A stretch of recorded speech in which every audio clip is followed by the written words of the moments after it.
नमस्कार, स्वागत है आपका वक्त इंडिया में। मैं हूं राजन वैद। चाइना की तरफ से एक दफा फिर से पैंगोंग लेक के पास ईस्टर्न लद्दाख में जो है भारत को उकसाने की कोशिश की गई है, लेकिन इसके बीच चीन के जो फॉरेन मिनिस्टर हैं उनका ये बयान आया है कि भारत और चीन के बीच जो सीमा है उसको डिमार्केटेड नहीं किया गया है, जिसकी वजह से ये तनाव उत्पन्न होता है। एक तरफ जो है उकसाने की कोशिश की जाती है, दूसरी तरफ चाइना की तरफ से बातचीत की भी पेशकश की जाती है।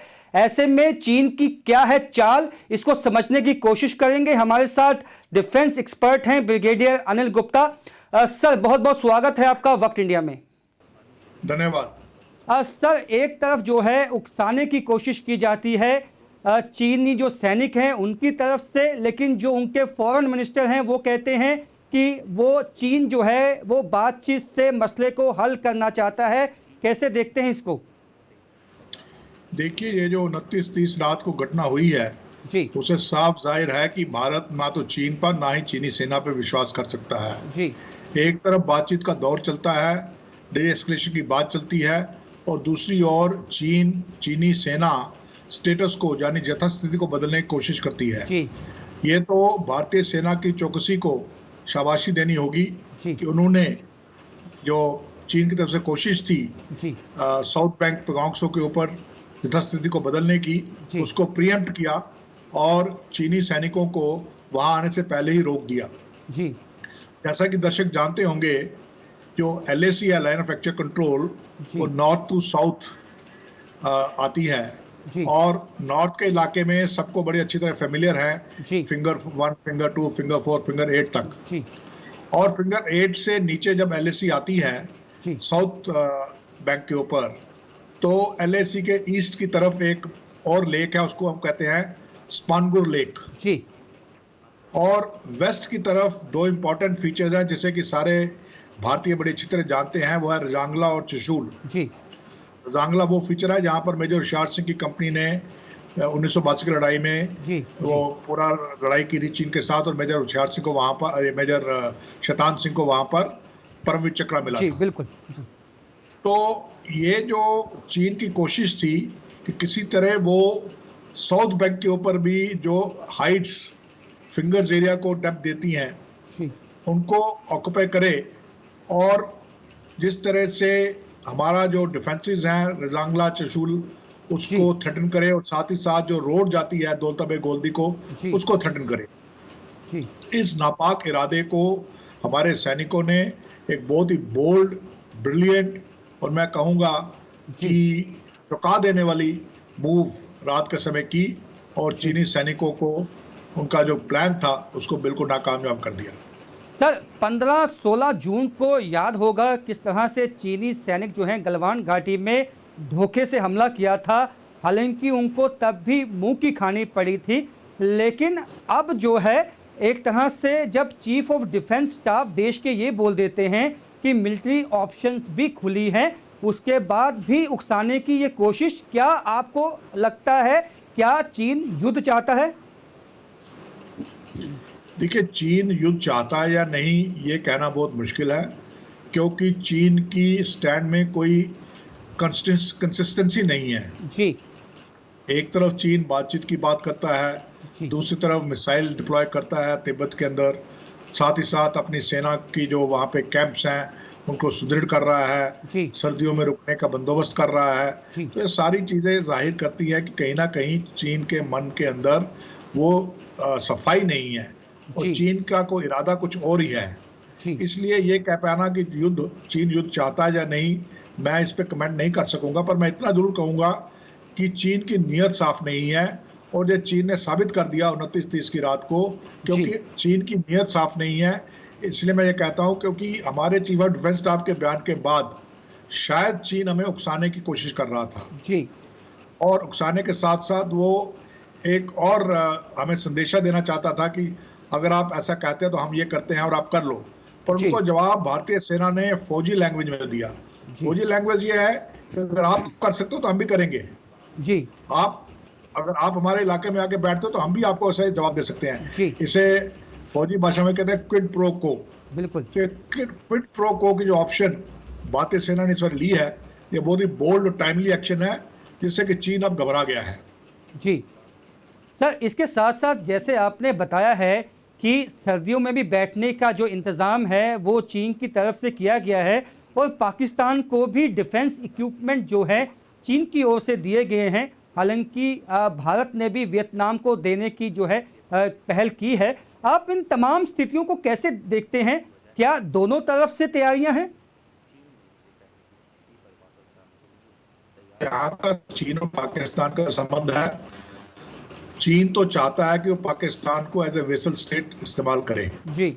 अपने स्ट्रेटेजिक एम्स को हासिल करने के लिए। वो पाकिस्तान को इस्तेमाल करना चाहता है जी। और इसीलिए वो पाकिस्तान की सेना को भी इक्विप कर रहा है, और कोशिश है कि जी। चीन और पाकिस्तान मिलकर भारत को घेरने की कोशिश करें। जी। इसीलिए भारत के लिए जो पहले टू फ्रंट थ्रेट, जिसे हम एक ऑप्शन कहते थे, अब वो ऑलमोस्ट सर्टेनिटी हो गई है। जी। अब भारतीय सेना को टू फ्रंट थ्रेट जो है वो लेकर ही चलनी पड़ेगी। बिल्कुल। और उसी के लिए भारतीय सेना को तैयारी भी करनी है और भारतीय सेना को उसको तैयार भी रहना है। जी सर, इस वक्त जो भारतीय सेना के पास इक्विपमेंट्स हैं, खासकर डिफेंस इक्विपमेंट्स, वो काफ़ी है चीन और पाकिस्तान से निपटने के लिए? देखिए, ऐसा है कि लड़ाई के लिए कोई भी सामान आप सफिशिएंट नहीं कह सकते हैं, क्योंकि डिपेंड करता है लड़ाई कितने दिन चलती है, आपके पास कितने रिजर्व्स हैं, आपके पास स्टॉक्स कितने हैं, आपकी जो वेपन्स हैं उसकी विंटेज क्या है। जी। एक तो है वेपन्स, दूसरा है वेपन्स को चलाने वाले, मैन बिहाइंड द गन। बिल्कुल। ये दो चीजें जो है वो जाहिर साफ एक लड़ाई का जो है उससे निकलता है। जी। यहाँ तक मैन बिहाइंड द गन का सवाल है, भारतीय सेना चीनी सेना से बहुत ही आगे है। जी। उसमें चीनी सेना का कोई मुकाबला नहीं है भारतीय सेना के साथ। जी। अब दूसरा इक्विपमेंट के अंदर हमारे पास भी इक्विपमेंट उनके पास भी है। जी। लेकिन चीन, क्योंकि वो टेक्नोलॉजी में हमसे आगे है, जी। और चीन की डोमेस्टिक जो प्रोडक्शन है वो ज्यादा है हमसे, इसलिए इक्विपमेंट के लिहाज में चीन हमसे थोड़ा बेहतर है। जी। खासकर चीन में जो साइबर स्पेस और ईडब्ल्यूडी टेक्नोलॉजी के अंदर, आर्टिफिशियल इंटेलिजेंस टेक्नोलॉजी के अंदर जो चीन ने एडवांसमेंट की है, जी, वो भारत अभी तक उतनी ज्यादा, क्योंकि भारत अभी तक स्पेस का सिर्फ मिलिट्री यूज नहीं, पीसफुल यूज, सिविलियन यूज ही करता रहा है। जी। लेकिन चीन मिलिटराइजेशन कर रहा है। जी। उसी तरह से साइबर, भारत की ज्यादातर कोशिश रही है कि साइबर के खिलाफ जो भी है साइबर अटैक्स वगैरह का, उसका ऑल पर्पस होना चाहिए। जी। लेकिन चीन की तरफ से ज्यादातर उसकी मिलिटराइजेशन की गई है। जी। तो भारत अब धीरे धीरे इस बात को समझ रहा है, जो नॉन काइनेटिक, इनको नॉन काइनेटिक थ्रेट्स कहते हैं, जो non kinetic threats China pose कर रहा है, भारत भी उसके काउंटर मेजर्स जो है वो ढूंढ रहा है। सर, इसके साथ जानना चाहूंगा कि ऐसे कहा जाता है कि तमाम जो देश है, अमेरिका है, जापान है, इजराइल है, वो भारत के साथ खड़े हैं, लेकिन कभी अगर जंग की स्थिति उत्पन्न होती है, क्या वाकई ही जमीनी स्तर पर ये साथ दे पाएंगे? देखिए, ऐसा है कि जहां तक लड़ाई लड़नी है उसमें तो भारतीय सेना ही लड़ेगी जी। लेकिन इन लोगों का साथ होना बहुत महत्व रखता है जी। इसलिए महत्व रखता है कि खासकर Indian ocean, Indo Pacific region को अगर डोमिनेट करती हैं इनकी नेवीज जी, तो चीन का वहां पर हिलना बहुत मुश्किल हो जाएगा। जी। और चीन की लाइफलाइन ही जो है सी लेन्स हैं। 70% ट्रेड जो है चीन का वो सी के द्वारा होता है। जी। तो अगर ऑस्ट्रेलियन नेवी, जापानीज नेवी और यूएस नेवी भारतीय नेवी के साथ साथ इंडो पैसिफिक रीजन में अगर डिप्लॉय हो जाती है तो चीन के लिए वहां से निकलना नामुमकिन हो जाएगा। तो चीन का ट्रेड जो है बिल्कुल खत्म हो जाएगा। इसीलिए चीन की जो ऑयल सप्लाई है वो भी खत्म हो जाएगी धीरे धीरे। तो ये बहुत जरूरी है भारत के लिए इनका साथ ही साथ इन लोगों से, इनके पास टेक्नोलॉजी है, हाई टेक्नोलॉजी वेपन्स मिल सकती हैं हमें, हाई इंटेलिजेंस मिल सकती है, जो बहुत जरूरी बात है, इंटेलिजेंस शेयरिंग। और जब साइबर अटैक होता है या स्पेस अटैक होता है तो उस वक्त भी अमेरिका या इजराइल हमारे मदद में आ सकते हैं।